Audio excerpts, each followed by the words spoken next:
समादरणीय धार्मिक सज्जन वृंद, यजुर्वेद का 31वां अध्याय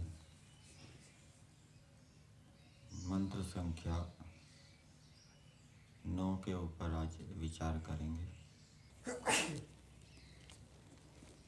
31वें अध्याय में सृष्टि विद्या का वर्णन किया गया है।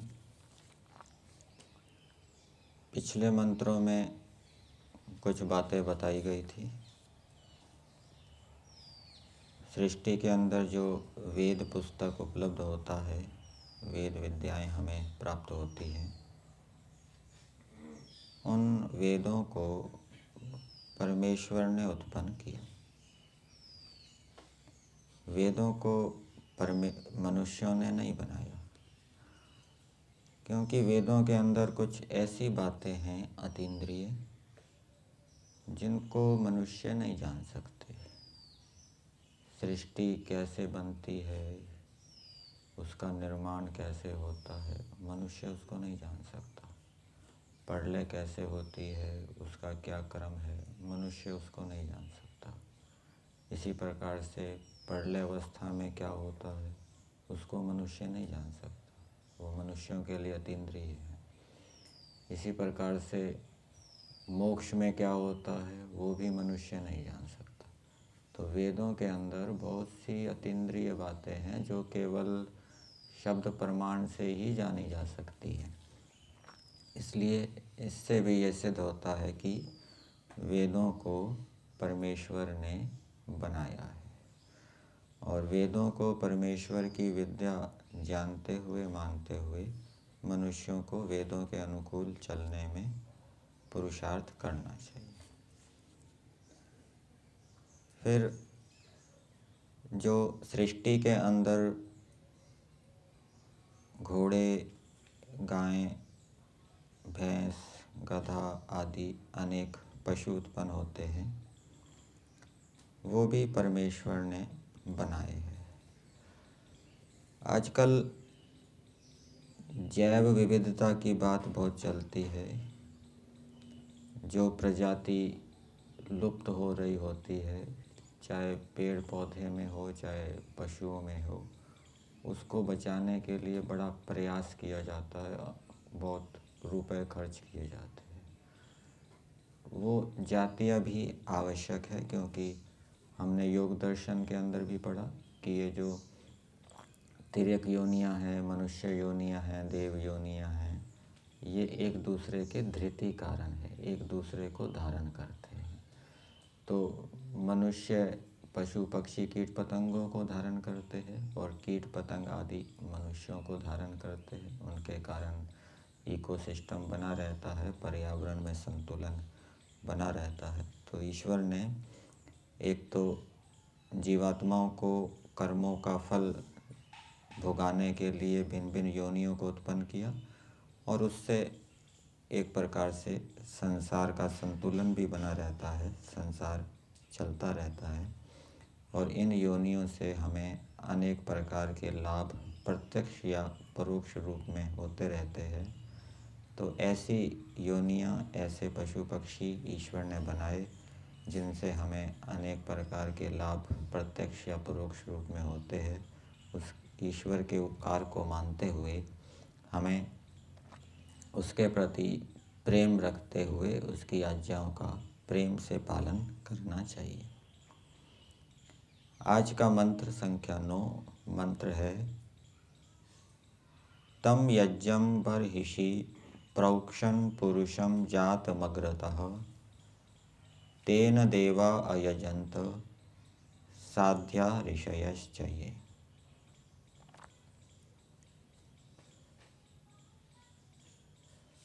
इस मंत्र के अंदर 3 प्रकार के मनुष्यों का वर्णन किया गया है जो परमेश्वर का यजन करते हैं। जैसे एक हैं देव, दूसरे हैं साध्य और तीसरे हैं ऋषि। देव उनको कहा जाता है जो विद्या से युक्त है और मुख्य रूप से पढ़ने पढ़ाने में लगे रहते हैं। साध्य वो हैं जो पढ़ते पढ़ाते भी हैं और योगाभ्यास भी करते हैं, उसमें भी समय लगाते हैं। और ऋषि वो हैं जो मंत्र दृष्टा है, मंत्रों के अर्थ को देखने वाले हैं। इन तीनों को यदि हम आश्रम के क्रम से देखें तो देव वो हो जाएंगे जो गृहस्थ आश्रम के अंदर ब्राह्मण हैं, जिनका काम पढ़ने पढ़ाने का है, वो देव हो जाएंगे। साध्य वो हो जाएंगे जो वानप्रस्थी हैं, वानप्रस्थ में साधना कर रहे हैं, पढ़ा भी रहे हैं और अनेक प्रकार की तपस्याएं कर रहे हैं, योगाभ्यास कर रहे हैं।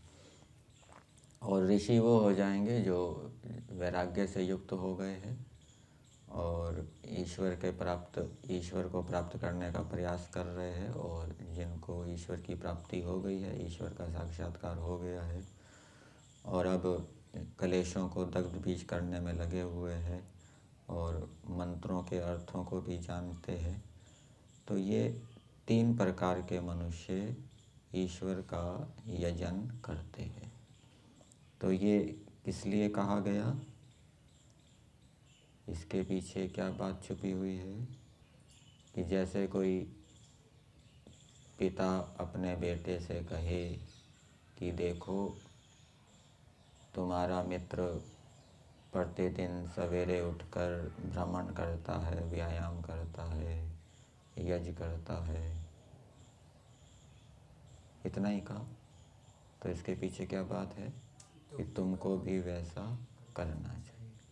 इसी प्रकार से परमेश्वर भी इस मंत्र के माध्यम से कह रहे हैं कि देखो हे मनुष्यों, सृष्टि के अंदर जो देव हैं, जो साध्य हैं, जो ऋषि हैं, वो मेरा यजन करते हैं, तो तुम भी मेरा यजन करो। इतने बड़े बड़े लोग मेरा यजन कर रहे हैं तो तुम भी मेरा यजन करो। प्रारंभ में दिया है तम यज्ञं बर्हिषि प्रोक्षन् पुरुषं जातम अग्रतः। उस यज्ञ स्वरूप परमेश्वर को, यज्ञ नाम परमेश्वर का है, बर्हिषि, बर्हिषि का अर्थ किया है ज्ञान यज्ञ में। उस परमेश्वर का ज्ञान यज्ञ में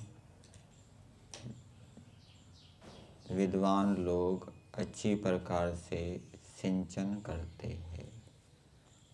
ज्ञान यज्ञ किसको कहते हैं? मानस ज्ञान यज्ञ।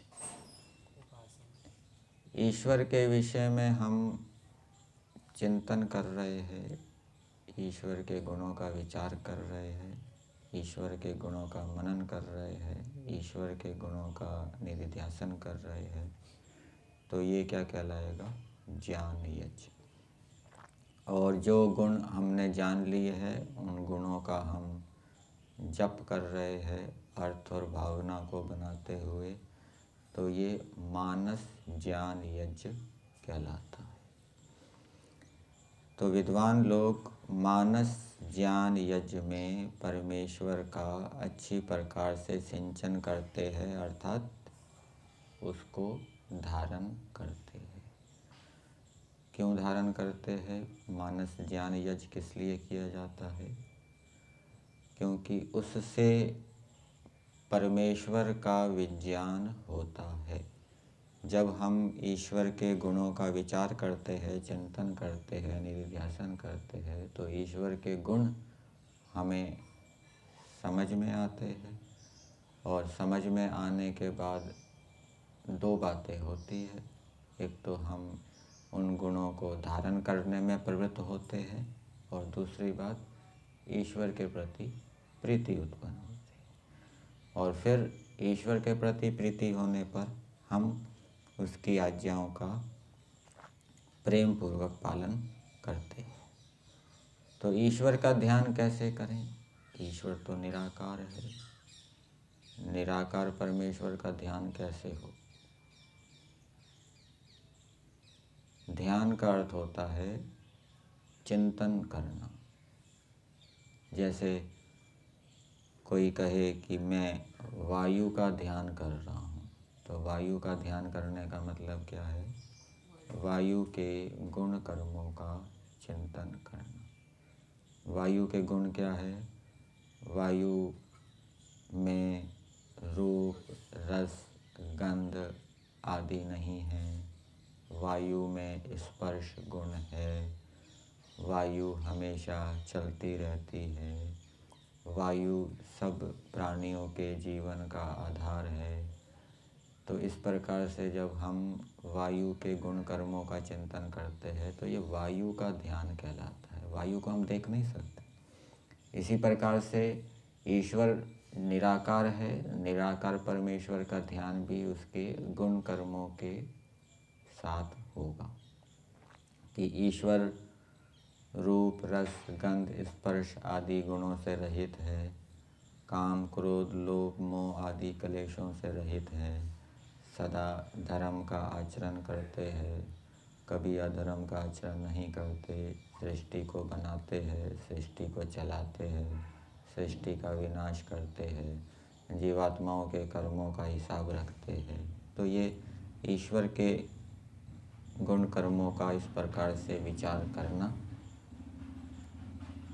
और बीच में कोई दूसरा चित्र, दूसरा विषय ना लाना, तो ये ईश्वर का ध्यान कहलाता है। तो विद्वान लोग मानस ज्ञान यज्ञ में ईश्वर का ध्यान करते हैं, ईश्वर को धारण करते हैं।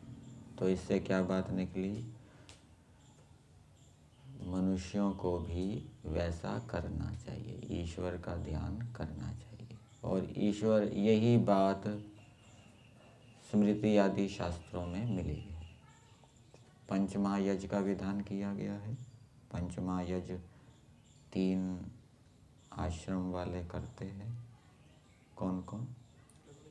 ब्रह्मचर्य आश्रम, गृहस्थ आश्रम और वानप्रस्थ आश्रम। उसमें एक ब्रह्म यज्ञ भी है।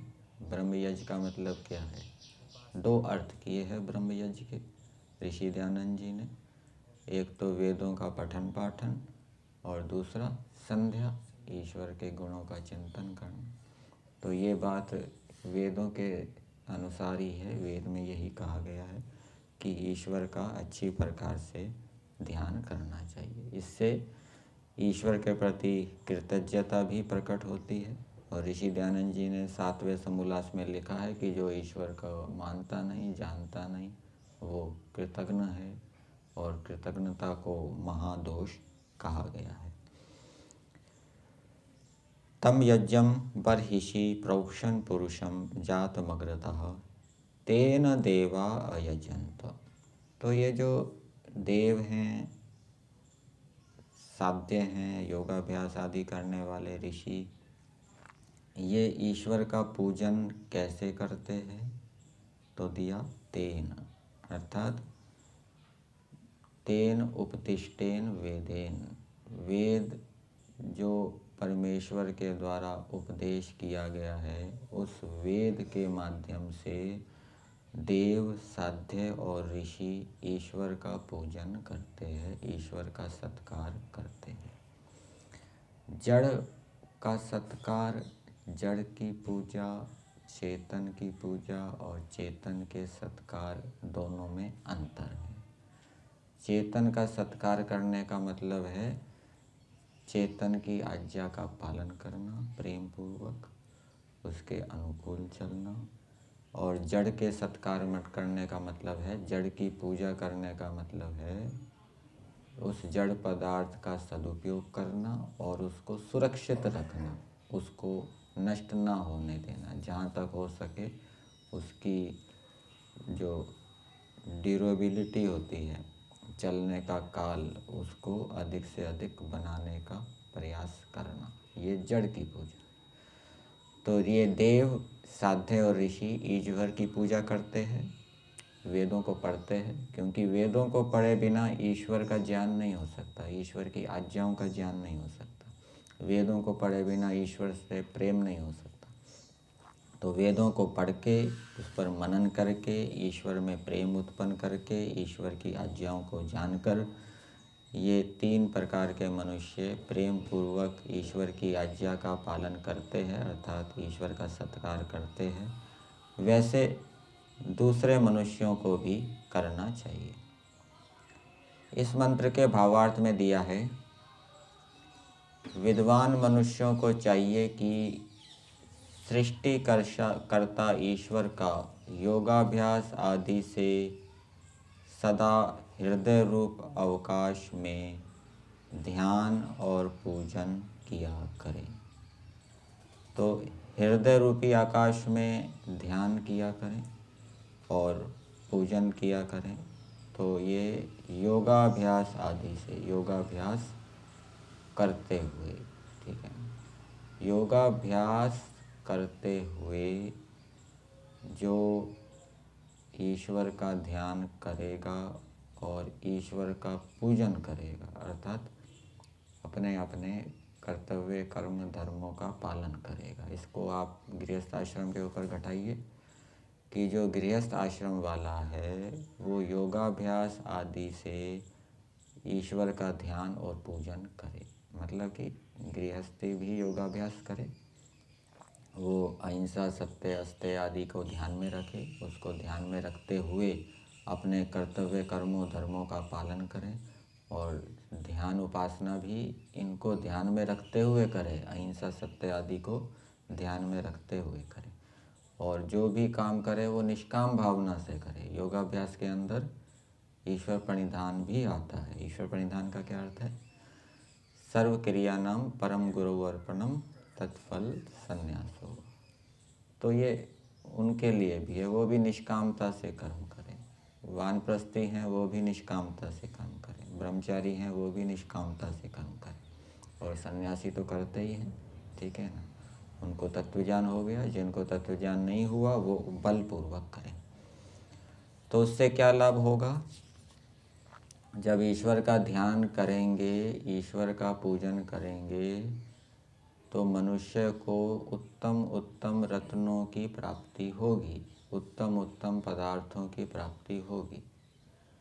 एक व्यक्ति बेचारा बीमार हो गया और बीमार होने पर वो पता नहीं किस किस डॉक्टर के पास जा रहा है, कितने वैद्यों के पास जा रहा है, कितने धक्के खा रहा है, समय खराब कर रहा है, पैसा खर्च कर रहा है।